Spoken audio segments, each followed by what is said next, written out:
कि मैं केवल एक को भजूं, या तो मैं जगत जननी दुर्गा भवानी को भज लूं या मैं शिव जी को भज लूं।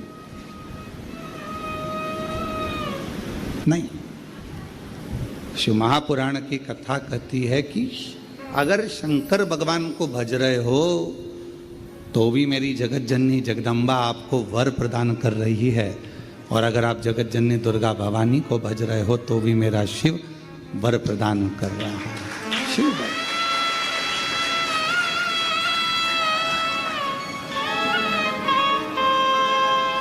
कितनी बड़ी कृपा है। आए थे रुद्राक्ष लेने आप लोग, आए थे कंकर शंकर पूजन करने आप लोग, पर हो गए हो और बिना लिफाफे के चले जाओगे तो उसको अच्छा नहीं लगेगा। इसलिए यहाँ से जब जाओगे, भले 1 दिवसीय कथा मिले, चाहे 2 दिवसीय मिले, चाहे 5 दिवसीय मिले, जितनी मिल जाए, भले वो 1 मिनट, देवराज नाम के ब्राह्मण को तो 1 मिनट की मिली थी।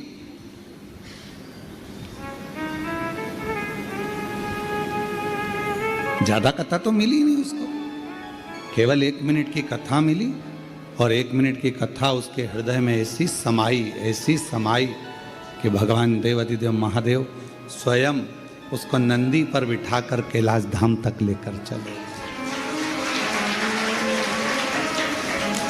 कितनी मिल रही, भले थोड़ा सा शिव नाम मुख से निकल जाए।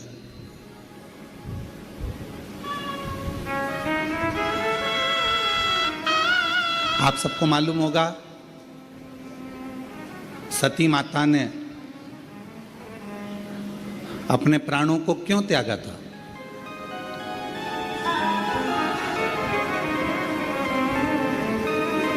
क्योंकि पिताजी ने यज्ञ रचा और उस यज्ञ में भगवान शंकर का कोई स्थान नहीं था।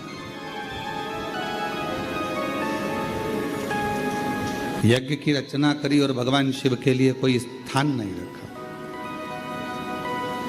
सती माता ने देखा कि यहां मेरे पिताजी शंकर भगवान को नहीं मान रहे, शिव को नहीं रिझा रहे, यहां मेरी माता है, पिता हैं, मेरे बहन हैं, मेरे भाई हैं, ये शिव की आराधना नहीं कर रहे, शंकर को स्थान नहीं दे रहे,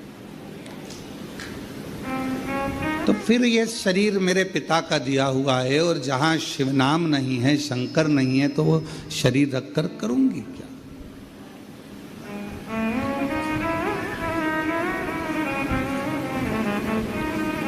शिव पुराण की कथा कहती है जिसके घर में शिवलिंग नहीं होता उसके घर का जल पीने का भी आनंद नहीं होता, भगवत भजन का आनंद नहीं होता।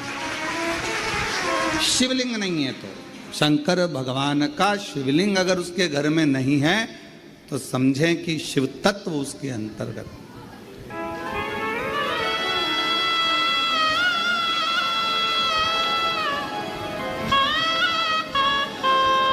और यदि मुख में भगवान का नाम नहीं है,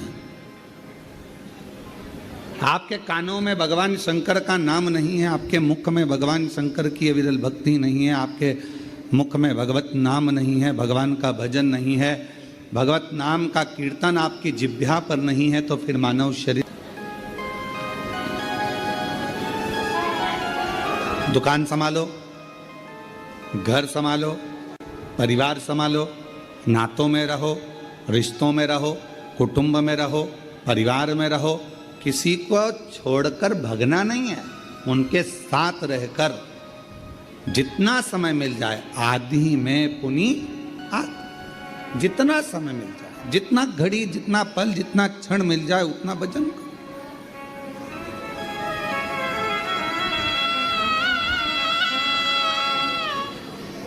और मैंने तेरे ही भरोसे बाबा, तेरे ही भरोसे हवा विच उड़ती जावां बाबा डोर हतो छड़ी नाम कटी जावगी। भोले मैं तेरी पतंग हवा बिच उड़ती जावांगी। बाबा डोर हतो छड़ी नाम कटी जावागी। भोले मैं तेरी पतंग। ये शिव की उदारता से ये शरीर मिला।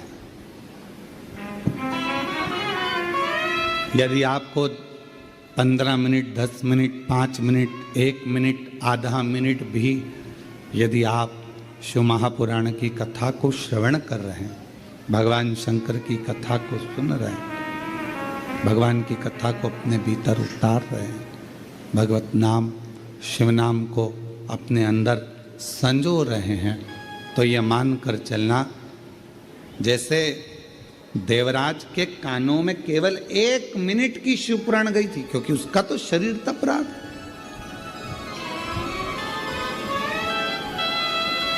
उसका तो शरीर कष्ट दे रहा था, बुखार शरीर में आ रहा था और सिर दर्द हो रहा था, शरीर कष्ट में था, शरीर में ताप पड़ रहा था, बुखार में तप रहा था। कुछ देर के लिए वो चोरी का धन लेकर पहुंचा था, बैठ गया था। मालूम नहीं था कि शिवालय में शिवजी का ये पवित्र शिव महापुराण की कथा चल रही है। ऐसे ही आप लोगों को भी नहीं मालूम था कि कथा सुना था 24 तारीख से कथा है, 28 तारीख तक चलेगी, 5 दिवसीय शिव महापुराण की कथा ऑनलाइन आएगी, पर आप लोगों को ये नहीं मालूम था कि कथा कुबेरेश्वर बाबा के धाम से होगी और 2 बजे से 5 बजे तक आएगी। ये आपके स्मरण में नहीं था। अचानक पहुंच गए देवराज ब्राह्मण, अचानक पहुंचा, बैठ गया। वो तो कांप रहा था शरीर उसका, शरीर में ताप हो रहा था, उसको बैठ गया और कानों में 2 क्षण का वो शिव महापुराण की कथा कानों में पड़ गई। अब किसी ने पूछा, गुरुजी वो 1 मिनट में, 1 क्षण में उसके कानों में शिवपुराण गई? आप कह रहे हो कि 1 मिनट की छूट सुनी उसने, तो 1 मिनट में शिव महापुराण की कथा गई कितनी होगी, कितनी पहुंची होगी? जो उसकी मुक्ति हो गई इतनी सी देर में। तो हम हमारे मन से कह रहे हैं बात कि उसने 1 मिनट में अगर शिव महापुराण की कथा सुनी है और उसकी मुक्ति हो गई, तो उसने ज़्यादा कुछ सुना कि नहीं सुना वो नहीं मालूम, पर इतना जरूर कह सकते हैं कि उसने श्री शिवाय नमस्तुभ्यम जरूर सुना हो, उसने वो जरूर सुन लिया हो। क्यों? क्योंकि श्री शिवाय नमस्तुभ्यम बोलने वाले का मात्र मुख का दर्शन करो तो भी मुक्त हो जाता है, उसके सारे पाप समाप्त हो जाते हैं, उसके सारे पाप कट जाते हैं, उसके सारे कष्ट कट जाते हैं। और श्री शिवाय नमस्तुभ्यं, श्री शिवाय नमस्तुभ्यं, श्री शिवाय नमस्तुभ्यं, श्री शिवाय नमस्तुभ्यं, श्री शिवाय नमस्तुभ्यं, श्री शिवाय नमस्तुभ्यं।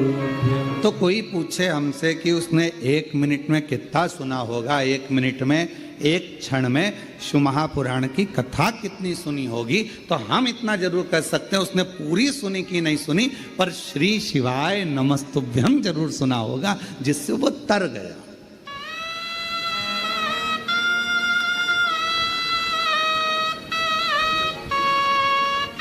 जैसे श्रीमद् भागवत किस किसने सुनी है? श्रीमद् भागवत सुनी है आप लोगों ने? श्रीमद् भागवत।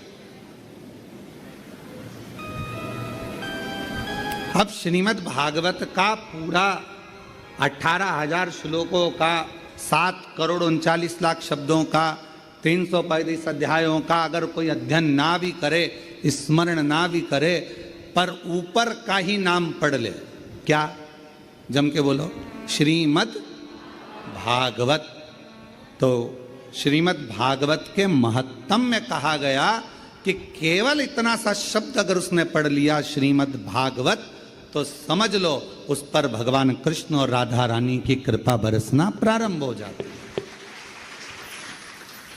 अगर पूरी श्रीमद् भागवत कथा नहीं भी पढ़ पाओ, अगर पूरी श्रीमद् भागवत कथा नहीं भी सुन पाओ, अगर संसार के मनुष्य से, संसार के लोगों से केवल भागवत जी के ऊपर जो लिखा रहता है श्रीमद् भागवत, इतना भी उसने पढ़ लिया, इतना भी उसने मुख से गुणगान कर लिया, कानों से श्रवण कर लिया, तो समझ लो भगवान कृष्ण और राधा रानी की उस पर कृपा हो गई।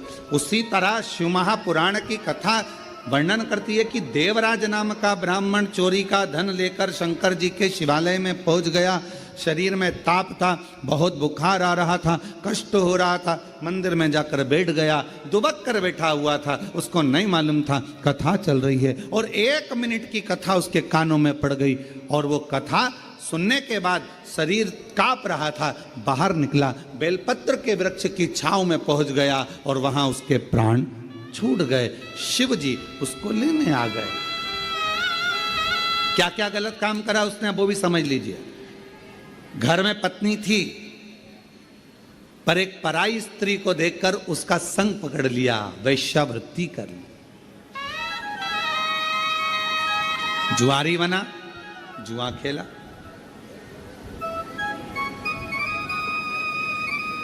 गलत गलत व्यसन करे। आखिरी में जो जिस वेश्या का संग उसको मिला था, उस वेश्या ने उससे कह दिया कि मुझे रानी के गले का हार ला कर दे। अब व्यक्ति काम में इतना पड़ जाता है कि वो रानी के गले का हार चुरा लाया, और रानी के गले का हार चुरा कर लेकर आया, और लाने के बाद वो रानी का हार उसको लेकर जा रहा था, और पीछे दूत लगे हुए थे राजा के सैनिक, और ये शिवालय में पहुंच गए। कितना पाप कर्म करा, ब्राह्मण कुल में जन्मा, पर ब्राह्मण कुल में जन्म लेने के बाद भी वो श्रेष्ठ कर्म नहीं कर पाया।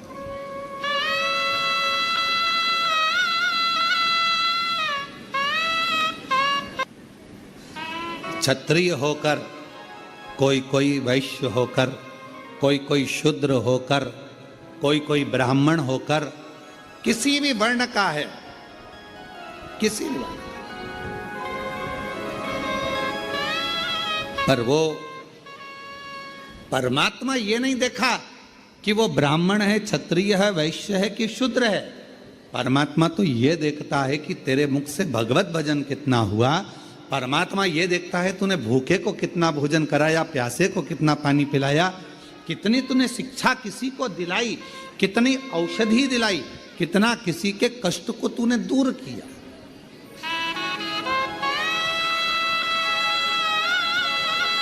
और हमने पहले भी एक बार कहा था, आज फिर कहते हैं,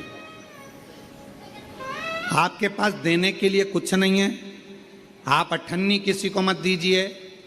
आपके पास देने के लिए वस्त्र नहीं है, बिल्कुल मत दीजिए।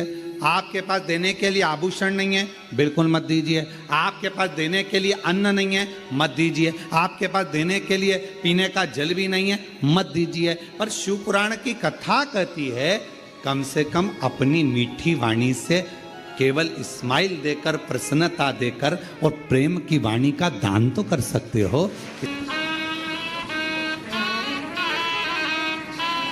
क्यों काका जी कैसे हो? बस इतना बोल दिया, काका जी खुश। क्यों साहब, हमारा बीआई जी ने हमसे पूछा साहब कि कैसे हो। क्यों बीआई जी कैसे हो? एक फोन लगाया। अच्छा तुम्हारे ईमानदारी से बोलो, बीमार व्यक्ति को ना तो तुमने दवाई भेजी, बीमार व्यक्ति को ना तुमने फल की टोकरी भेजी, बीमार व्यक्ति को ना तुमने ब्रेड भेजी, बीमार व्यक्ति को ना तुमने कोई सामान भेजा, बीमार व्यक्ति के हॉस्पिटल का खर्चा भी तुमने नहीं भेजा। तुमने क्या करा? केवल एक फोन लगाया तुम्हारे बीआई जी को, तुम्हारे अपने रिश्तेदार को फोन लगाया जो ग्वालियर में रह रहा था, गुना में रह रहा था, शिवपुरी में रह रहा था, कहीं रायपुर में रह रहा था, कहीं छत्तीसगढ़ में रह रहा था, कहीं महाराष्ट्र में जहां रह रहा था, एक फोन लगाया, क्यों मासी जी कैसी हो, बस इतना सा पूछा और मासी जी की तबीयत ठीक हो गई। क्यों? उसको तुमने धन नहीं भेजा, उसको तुमने पैसा नहीं भेजा, पर तुमने क्या करा, केवल अपनी मीठी वाणी से पूछ लिया, मासी जी कैसी हो, भाभी जी कैसी हो, काका जी कैसे हो, तुम्हारी तबीयत का सुना था, स्वास्थ्य गड़बड़ था, अब कैसा है, डॉक्टर को दिखाया कि नहीं दिखाया, थोड़ा परहेज करना, चला करो, फिरा करो, थोड़ा घुमा करो, बस इतना बोला। इतने में तो गदगद हो गया कि मेरे रिश्तेदार ने कम से कम मेरा हाल तो पूछा। जब शिव पुराण की कथा कहती है किसी के यहाँ बहुत सुख है तो भले भले महीने में एक बार जाओ, पर किसी के जीवन में अगर तकलीफ है, दुख है, कष्ट है तो उसको बार बार पूछो। चिंता मत करना, बाबा पे भरोसा करना, एक लोटा जल चढ़ाते रहना, श्री शिवाय नमस्तुभ्यम बोलते रहना, बाबा है, सब दुख काटेगा। चिंता मत कर, टेंशन मत ले, बाबा पर भरोसा रख। आपने उसको धन नहीं दिया, आपने उसको दौलत नहीं दी, आपने उसको दवाई नहीं दी, आपने उसको ले जाकर कुछ नहीं दिया, बस फोन पर पूछा कैसे हो।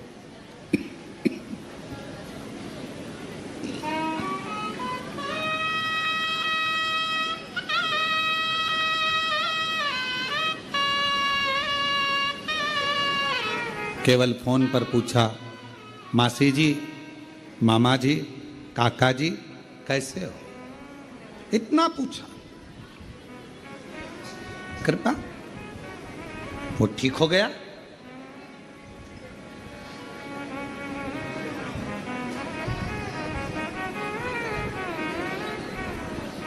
यहां 60 साल से ऊपर वाले कितने बैठे हैं, हाथ उठाओ जरा, रखो रखो,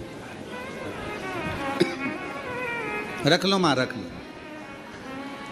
हाँ दिख गई दिख गई, रख लो, ठीक है। अब ईमानदारी से बोलना, 60 साल से ऊपर हो, तुम्हें बेटे से पैसा चाहिए क्या,